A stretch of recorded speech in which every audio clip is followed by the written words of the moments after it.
everyone, I'm Kim Fiku, Technical Manager, Media and Entertainment, Hong Kong, Taiwan and South China.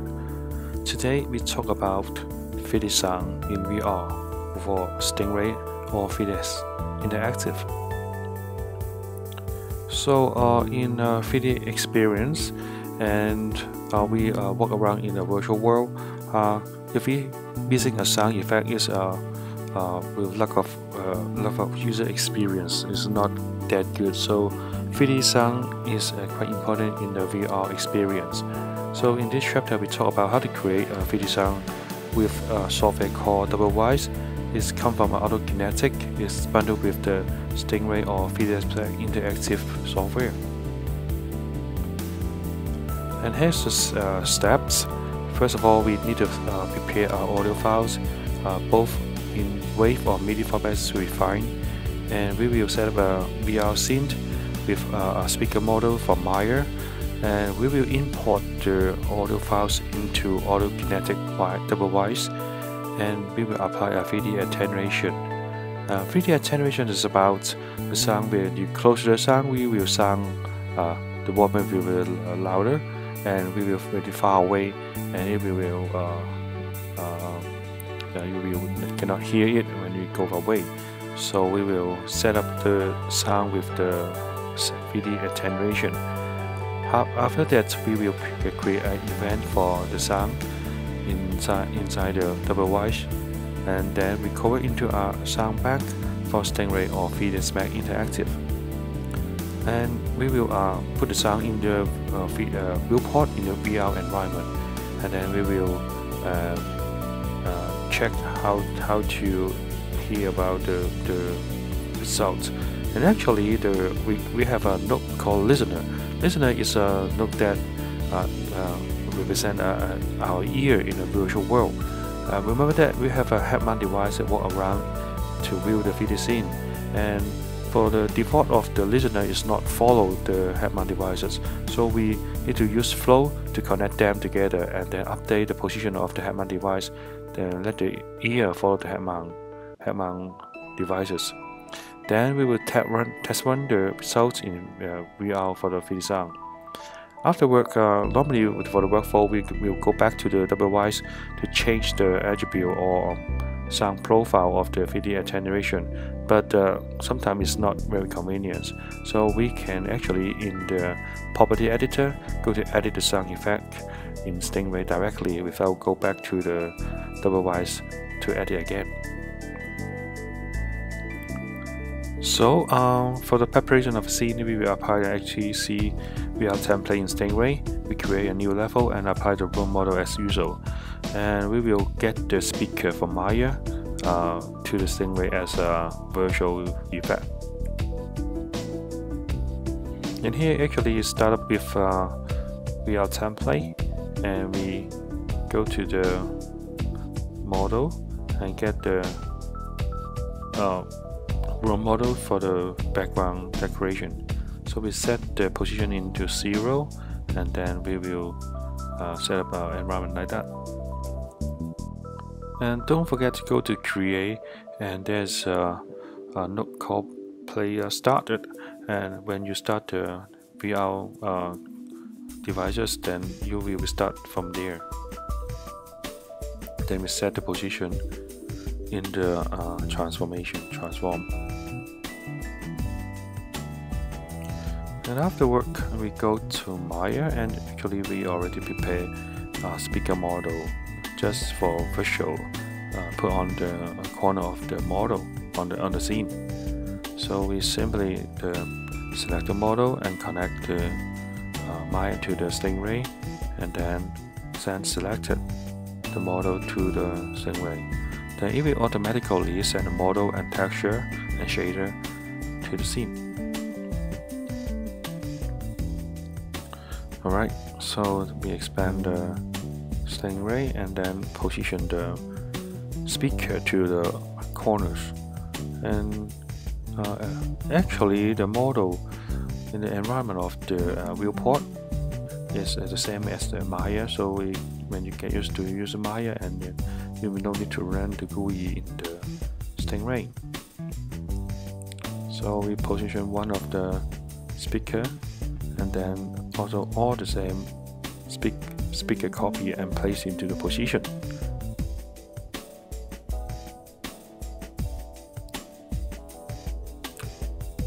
Alright, after we set up the scene, and then we will go to bring up the Wwise audio editing. Actually, when we start the Wwise, it's directly from Stingray, so it's very convenient.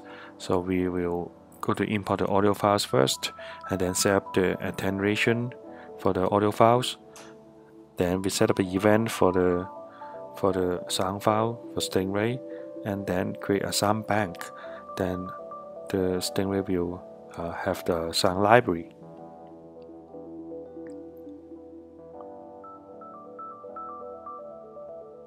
So first of all, we go to the sound files, and then we prepare it, and go to File, and then call up the new Wwise project, but actually it was created by the default. So we go to the window and go to Wwise. This will open a GUI called Audio Files, and in the sound FX file, there beneath is a lot of default library that I will not use, so I select all of them and then delete them. And then go to the audio again, and then I want to import the audio files.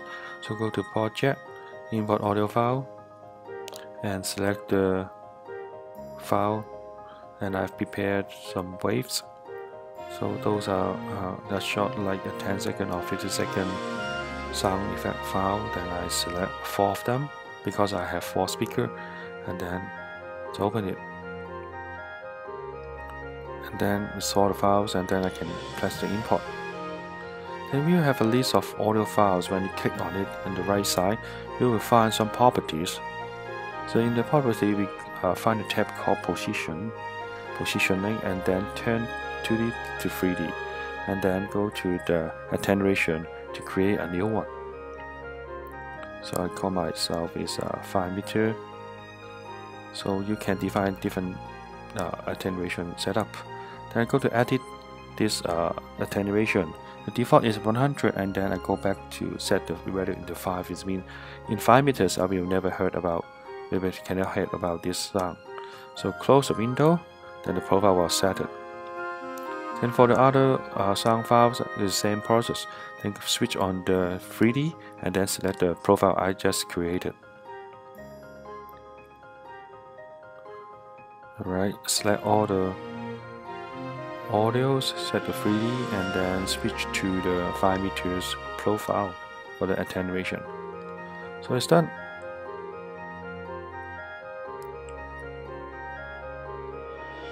So afterwards, I go to the Event tab on the left hand side for the Project Explorer. Go to FFX, then I can press the dark black small button and create an event.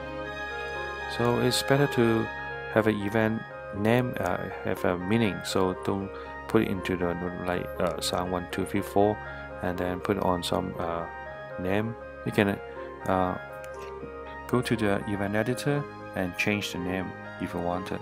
So this is a food court sound, and then for the one event for one sound. So I will go to create more sound event. We check back the sound name and then create different events. So the next one is sound keep place. The sound will describe some like children in the playground is playing around, and I have a sound rain, and the last one is a sound restaurant.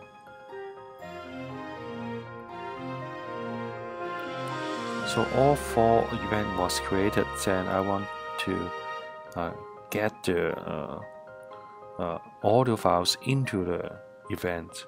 So I just double click the sound, then I will go to the event. So I first select the sound event first, the event first, and then go to the audio file and double click the audio file that will add it.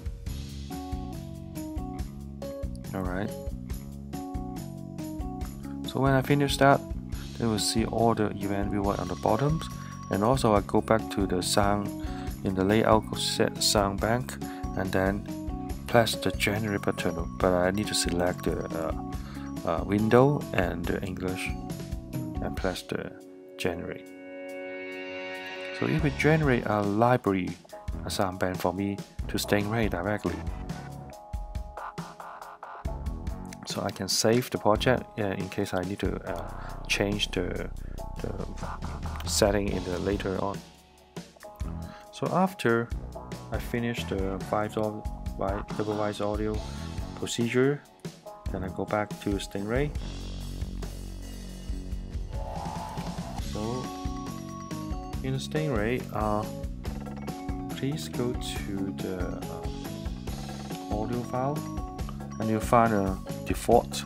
This is a sound library that just I have created as 4 sound effects there. Then you just simply play it, and you can hear the voice, hear the sound effects.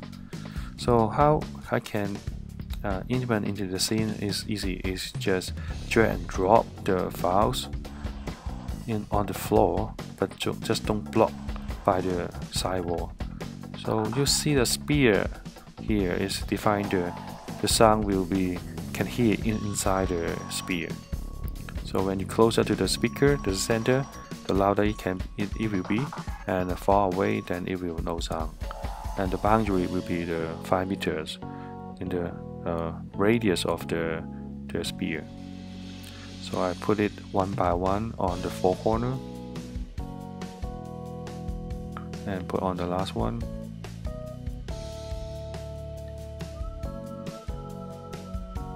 Okay. So here in the scene, I got 4 audio files. When I select it, you will see all the area they cover. You can hear the sound. So in the start point, you can notice that there's no sound when I go to the player start, when I start the VR. Alright.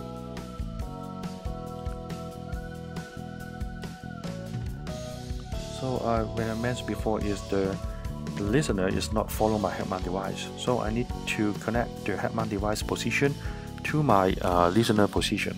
So we call up head mount position. So HMD post, got all the information there, and then type Wwise set listener position post. So we'll find a position and rotation.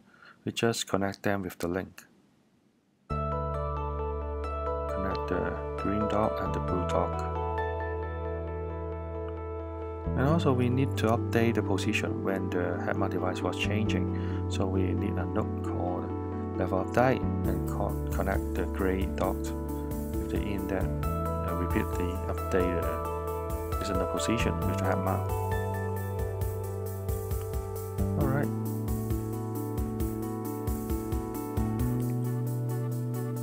Then I'm going to test it. So I go to the speaker, you get the sound louder. So when I'm far away, put in another speaker. You got sound of the restaurant. Also, this is a raining over there. So you got the rotation. You have a stereo sound if you using an earphone connected to your Stingray. It's a child play.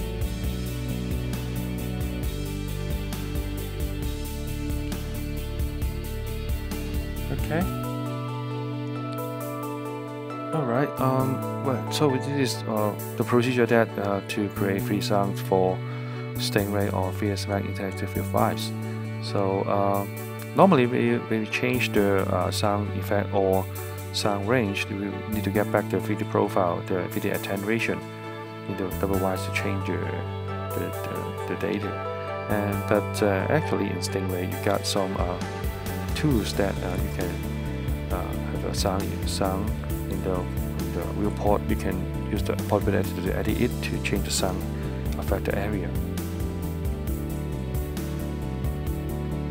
So here we go to the viewport and select the sound, and in the bottom right, bottom popular editor, there's some like called the pawn, and then you change it to a spear. Then we see the diameter or the coverage, and we can type in the value to minimize the sound effects. Or you can change it to a box. So it's a 10, it's a much larger coverage for this sound, and then we can change the value into 1 or less than 1 to change the value of the box, and then affects the area coverage by the sound. Alright, this is one of the best methods to quick change or test your sound effects without go back to the Wwise. Alright, let's check up what we've done for the 3D sound. First of all, we prepare the audio file in WAV or MIDI formats, and we prepare a VR scene and import the model from Maya for the speaker, and we import the audio file into Wwise and apply a new profile video attenuation. Then actually you can build different attenuation profile and then apply to different sounds like 5 meter, 10 meter or 1 meter, something like that. And we create event for each sound and then produce a sound bank for Stingray or Mac Interactive. And finally, we just drag and drop the sound file, test it on Stingray and drag and drop into the viewport and on the floor, and then we have the sound effects. And for the listener, is default slot following the head-mount devices, so we need to call up the head-mount devices position and then connect to the Wwise set listener position, and then use an update node to update all the time to let the ear to the listener to follow the head-mount devices. And then we test run the 3D sound in the VO, and then we can change the effects area of the volume or the effects area of this 3D sound, and without go back to the Wwise. Alright, hope you liked this lesson, and I see you later. Thank you, bye bye.